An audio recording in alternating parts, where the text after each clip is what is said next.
সভার সম্মানিত সভাপতি, উপস্থিত আছেন আমাদের প্রিয় আফা চাঁদপুর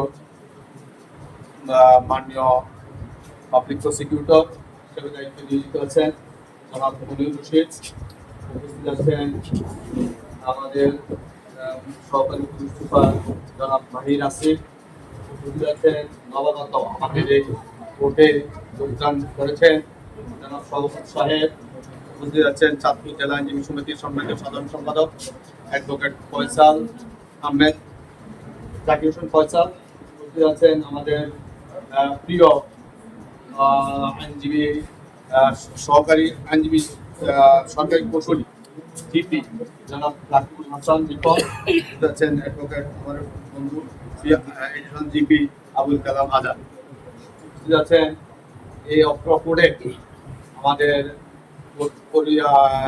কোর্টের সহকারী ইন্সপেক্টর সাহেবগণ এবং জিয়ারুগণ এবং বিভিন্ন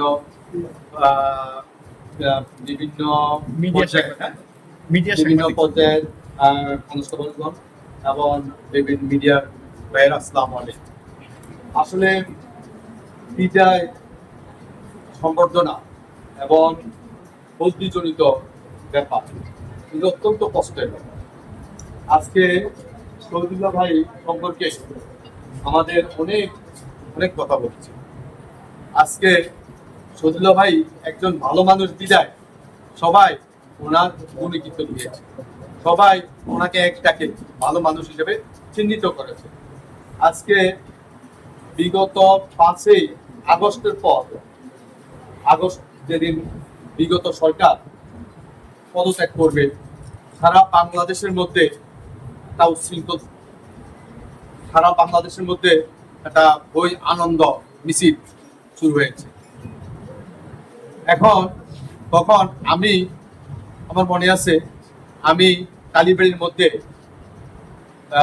মধ্যে মিটিংয়ে ছিলাম এবং আমার মনে হয় আমি তখন এর পরে বক্তৃতা দিব।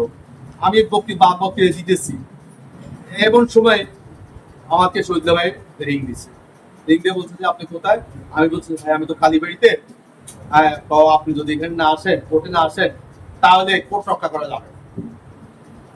বিশ্বাস করেন, আমি মানে কি বলবো, প্রথমেই আমাদের জজ সাহেবের বাসাটা আমি সেখানের মধ্যে আমাদের কিছু ছেলেদেরকে দিয়ে আমি আসছি এবং আমার সাংবাদিকরাও জানে আছে একদম আমি প্রথমে কিছু আমাদের ছেলেদেরকে যেন জজ সাহেবের বাসাটা কোনো সমস্যা সৃষ্টি না। তারপরে আমি আমার এক ছোট ভাইকে নিয়ে আমি বলছি তুমি তাড়াতাড়ি আমাকে নিয়ে করে চলো। আমি তাড়াতাড়ি কোর্টে আসছি। কোর্টে আসার পর মোটামুটি আমাদের ছেলেদেরকে দিয়ে আমি নিজে ভাইকে মানে কোনো ছেলেদেরকে কোর্টে আমি ঢুকতে দিই।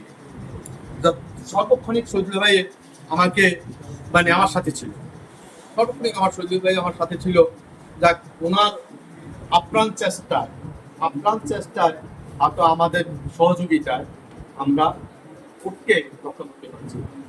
সারা বাংলাদেশের মধ্যে এমন কোর্ট বাদ নাই যেখানের মধ্যে কিছু না কিছু সমস্যার সৃষ্টি হয়েছে, কিন্তু আলহামদুলিল্লাহ চাঁদপুর কোর্টের মধ্যে চাঁদপুর ডিসি অফিসের মধ্যে কোনো অঘটন ঘটেনি।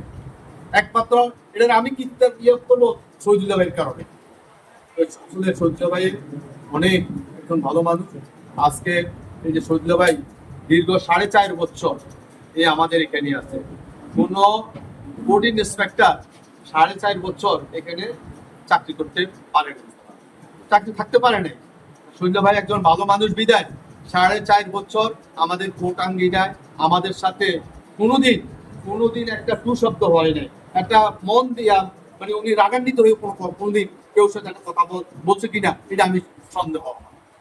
উনি এমন একজন ভালো মানুষ ছিলেন। আজকে শহীদুল্লাহ ভাই বিদায় ওনার অবসরজনিত কারণে কবির ভাষায় আমাদের নবাগত শপথ সবে বলছে, কবির ভাষায় বলছে, কাউকে যেতে দিব নাই হয় তবু যেতে দিতে হয়। অত্যন্ত এই ষড়যন্ত্রটা তা আবেগ জনিত ঘটনা, কিন্তু ওনাকে আমরা শত চেষ্টা করেও আর এখানে রাখা আমাদের কোনো প্রকারই সম্ভব। তবে শহীদুল্লাহ ভাইয়ের কাছে আমি নিজে ব্যক্তিগতভাবে ওনার কাছে ক্ষমা চেয়ে নিব যে যদি কোনদিন ফুলজা ভাই আমাদের কাছ থেকে ন্যূনতম কোনো মনে যদি আমরা কোনো ব্যথা দিয়ে থাকি বা আমাদের আচার আচরণে যদি সূর্য ভাইয়ের মনে কোনো কষ্ট দিয়ে থাকি, আমি বলবো সূর্য ভাই আমাকে নিজ তুমি ক্ষমা করে দেওয়া। পাশাপাশি আমাদের এখানে যারা আছে, আজকে শওকত ভাইও এখানে আসছে, শওকত ভাইয়ের ব্যাপারে আজকে আমি এবং আমাদের টিপি মহোদয়, আমাদের মাননীয় পুলিশ সুপার মহোদয় তো শওকত ভাইকে এখানে রাখা দেওয়ার জন্য আমরা আজকে ফোন করার কথা ছিল, কিন্তু ইনশাল্লাহ যখন সকালে আসছি যে শুনছি যে শওকত ভাই এখানে জয়েন করছে, ভালো লাগছে।